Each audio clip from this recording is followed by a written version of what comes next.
That plan by the Ministry of National Defense took a long time to be formulated. It follows months of debate over the terms of alternative service. Soo-young sheds light on why such a system is long overdue and what must be done to preserve it. Since childhood, Seoul-based attorney Baek Jong-keon was prepared to go to prison. As a Jehovah's Witness, he spent 6 years on trial and 14 months behind bars, choosing to serve time rather than the country's military.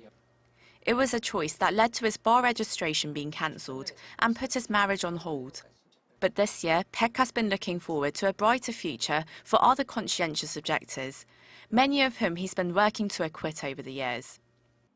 The Supreme Court last month made a historic ruling recognizing conscience or religious beliefs as a justifiable reason to refuse military duties. Only an estimated 9 people remain in prison for conscientious objection, down from the hundreds seen in recent years. It's as though our cloak of shame has been removed. More than the time in prison, the social stigma sticks the most, being perceived as a criminal and an evader of duty. Personally, I don't think the length of alternative service matters. It just shouldn't be military related. I hope we can contribute to social areas that our fellow Koreans need. The Constitutional Court in June this year called on the government to draft alternative means of service for conscientious objectors. But the conditions have been the subject of heated debate.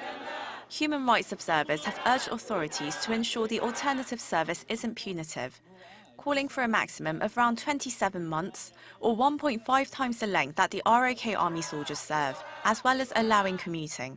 The Human Rights Committee's position from 1999, which is essentially that it should be of the same length as military service, and any extra length needs to be based on objective and reasonable criteria.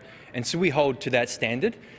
However, some local experts and members of the public have expressed caution. Given South Korea's unique social and security situation, 1.5 times the military service is widely considered short and lenient compared to the daily hardships endured by conscripted men. This could undermine fairness and even cause a surge in the number of conscientious objectors. We can eventually reduce the alternative service term, but we shouldn't set the bar too low from the start. A Gallup survey from 2016 shows most Koreans do not sympathize with conscientious objection. However, 7 in 10 people believe an alternative system is needed for the objectors. Soo-young, Arirang News.